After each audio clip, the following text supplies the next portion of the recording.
Muy buenos días, muchas gracias Patricia por el enlace,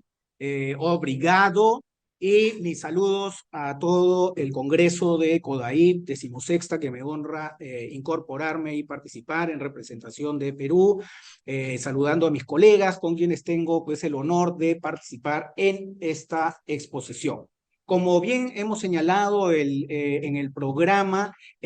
pues compartía yo temas con el profesor Alejo Barrenechea en relación a los principios éticos que estaban contenidos también en la directiva europea. Sin embargo, él va a desarrollar ese tema en detalle y yo voy a desarrollar un aspecto de esa temática, que es la relación entre la gestión colectiva y la transparencia, la necesidad de ser transparente. Es un mecanismo muy importante de mantener la integridad de la labor de gestión colectiva, la honestidad y, por supuesto, la eficiencia. Entonces, permítanme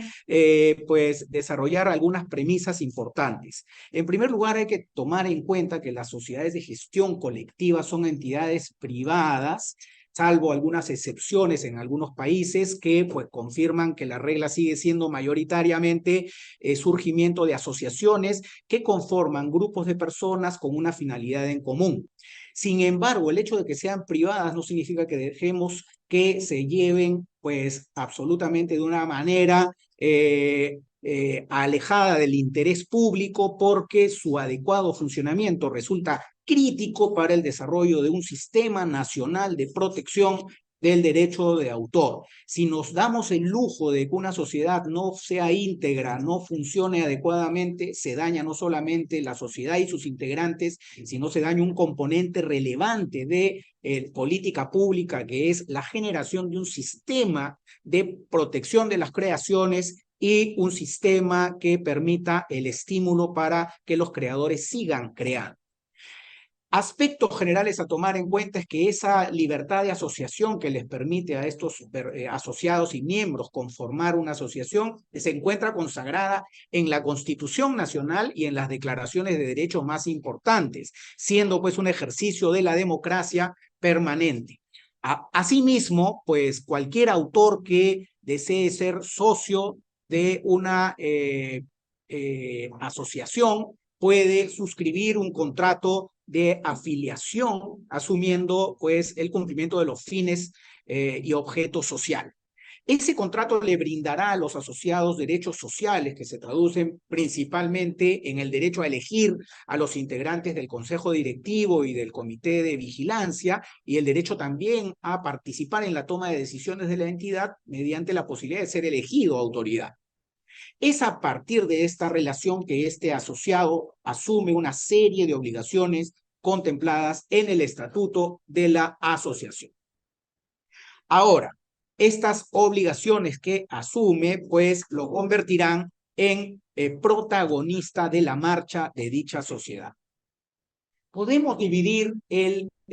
análisis de una sociedad señalando algunas fortalezas y debilidades, así como amenazas y oportunidades en lo que pues se considera este análisis FODA. Y entonces hay que destacar que las entidades de gestión colectiva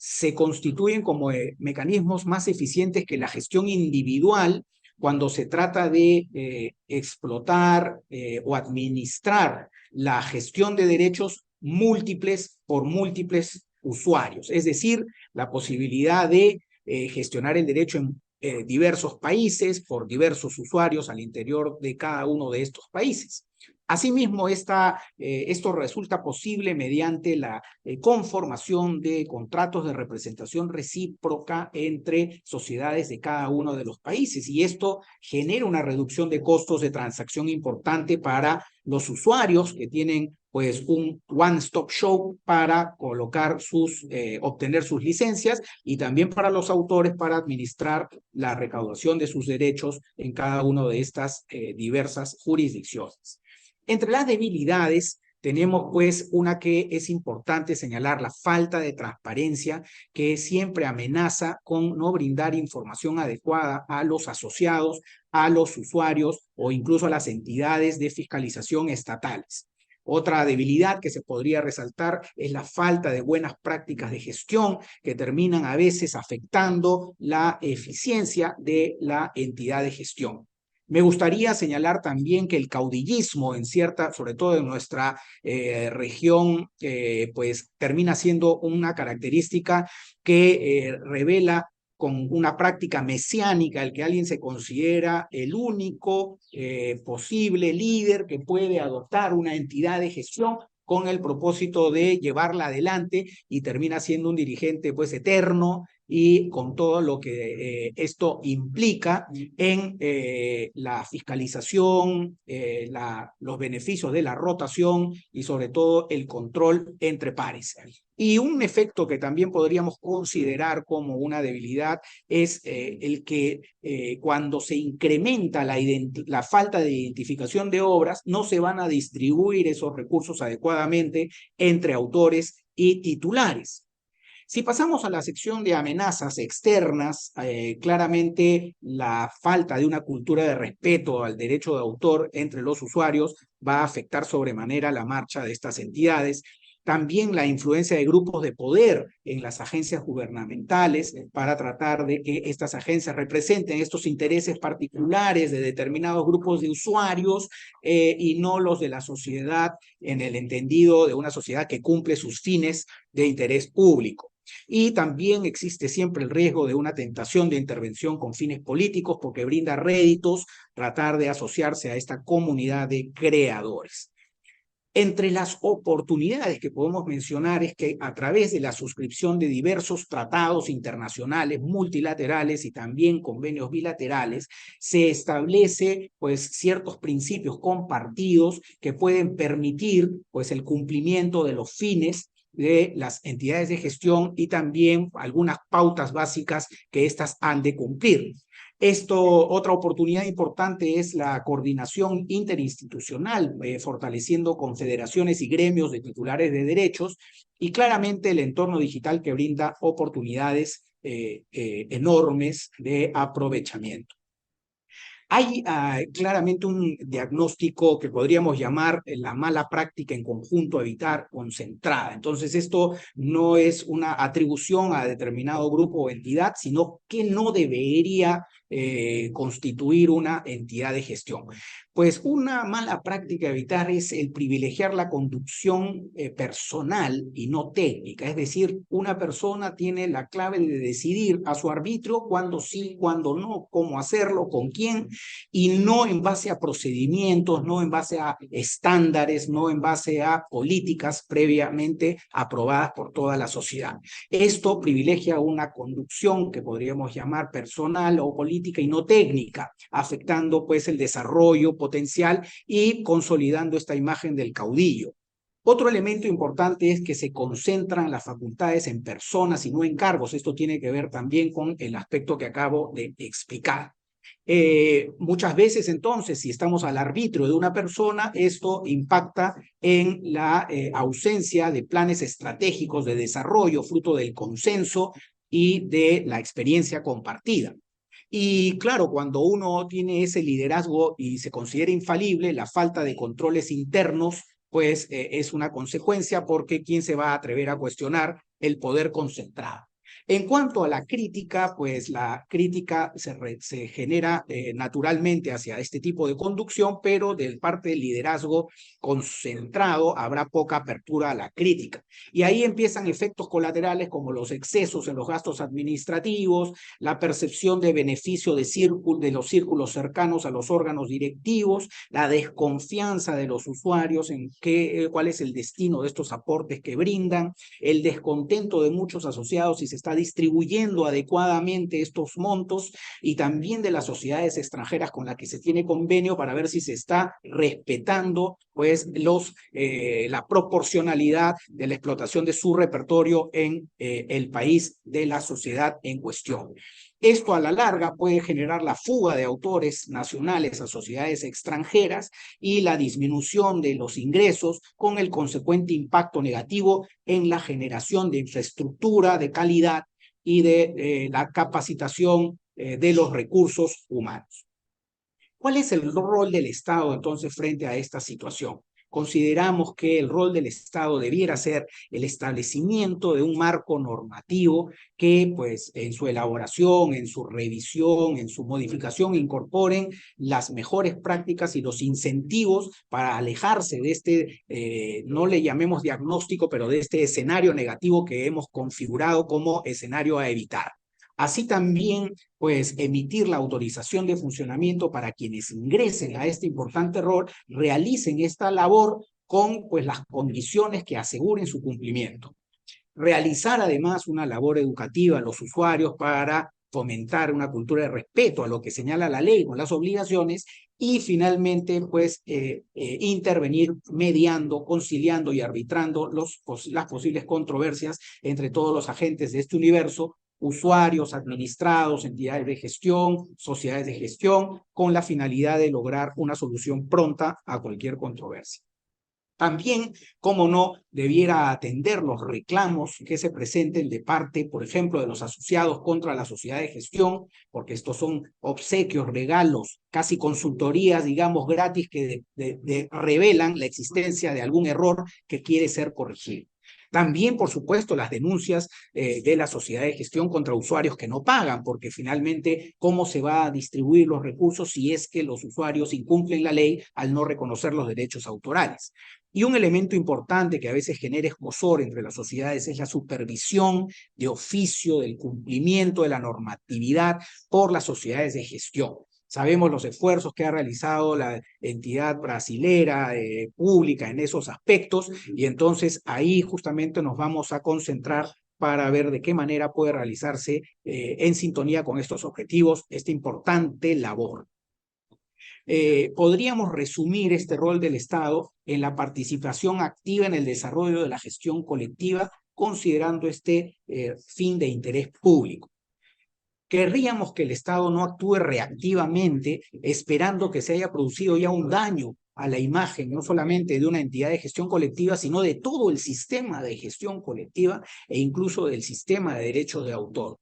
Porque esto ya cuando se produce el daño es muy difícil recuperarlo, puede pasar muchos años y pues también involuntariamente se puede uno alinear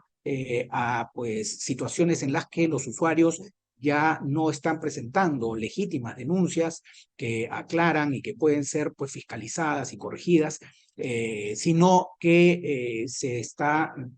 alineando con una pretensión de incumplir las obligaciones en materia de derecho de autor. Las soluciones, lamentablemente, no se pueden limitar a las sanciones que son necesarias cuando hay incorrección e ilegalidad, sin duda, y deben ser cuando deban serlo contundentes, pero la política pública no se puede limitar a esta parte exposa, a esta acción exposa. Finalmente, entonces, creemos que para considerar los elementos adecuados, los objetivos que debemos señalar es reforzar la idea de que esa gestión colectiva sigue siendo una herramienta eficaz y debe serlo para el ejercicio efectivo de los derechos de autor. Y al mismo tiempo, consolidar en el entorno una cultura de respeto al derecho de autor, que sabemos debe traer beneficios no solo a los titulares de derechos, sino a la colectividad. Pero para ello debemos reforzar la transparencia en el manejo de la información de las entidades en sus relaciones con otras entidades de gestión con las que han suscrito contratos de representación recíproca, pero también en su relación con los representados, con los usuarios y con la autoridad. Ello implica algunos objetivos más específicos, como por ejemplo promover, incentivar, generar incentivos para que las entidades adopten una política de calidad y que esta política de calidad se encuentre dirigida a beneficiar a sus representados y a los usuarios, porque los usuarios finalmente son más que enemigos, socios de la sociedad en la idea de permitir la generación de ingresos y propiciar el cumplimiento de la ley. Entonces, en este marco, la Directiva Europea del 2014, del 26 de febrero del 2014, pues en uno de sus dos objetivos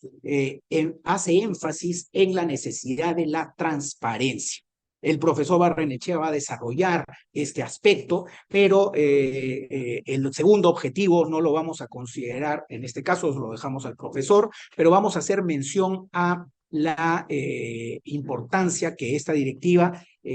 pues le brinda a la necesidad de transparencia. Por ello, señalaremos que el objetivo de la directiva europea era establecer los requisitos necesarios para garantizar el correcto funcionamiento de la gestión de derechos. Y para ello, pues ese es el primer objetivo en el cual vamos a centrar los breves comentarios en el tiempo que nos queda y que pues gentilmente a Patricia le indicaremos que nos vaya avisando cuánto tiempo nos va a quedar. En estas disposiciones se señala que no debe haber pues una absoluta labor no supervisada de parte de los directivos. Tiene que haber un órgano de supervisión sin conflicto de intereses. Y eso es fundamental. Muchas gracias, Patricia. Perfecto. Entonces, es fundamental que exista órganos de supervisión sin conflicto de intereses. ¿Por qué? Para que se logre ese primer nivel de fiscalización interna y además se detecten elementos que si no se pueden corregir en ese nivel sean objeto ya de comunicación a los órganos estatales. Asegurar asimismo una dirección adecuada, prudente y racional con procedimientos sólidos y mecanismos de control interno. Y para ello, pues, la directiva señala pues declaraciones que permitan esta transparencia, por ejemplo, develar los conflictos reales o potenciales que puedan existir de intereses entre los directivos y los individuos en su relación con la sociedad, los montos que se reciben por derechos administrados que no se oculten, las remuneraciones, honorarios o similares y cualquier punto de interés en la entidad.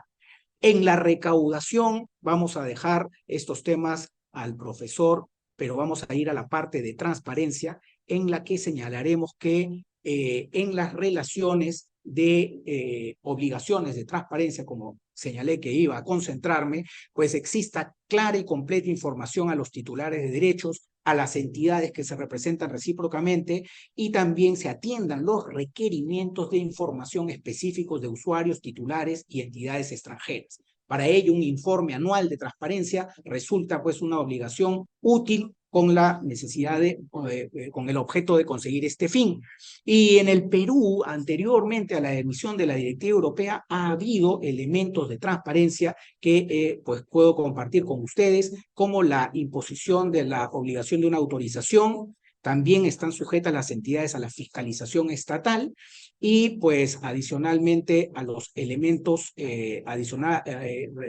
requisitos para obtener la autorización. Se analizan antes de emitir la autorización el número de titulares, el volumen de repertorio, la cantidad de usuarios y la idoneidad de los estatutos y los medios humanos, técnicos, financieros y materiales, incluso prescribiendo algunos elementos que los estatutos y que muestro ahí deben contener, como pues los deberes, los asociados, las condiciones para la adquisición o pérdida de la calidad asociado y cómo se funcionarán los órganos de gobierno. Debo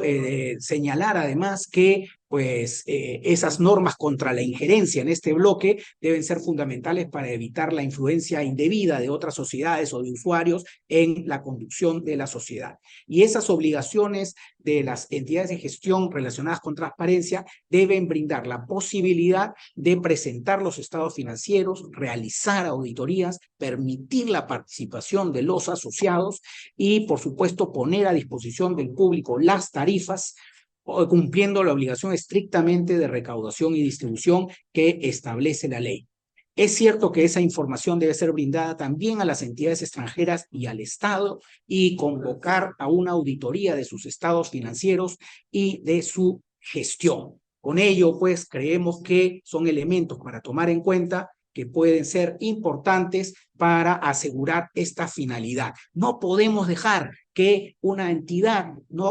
vía ensayo y error,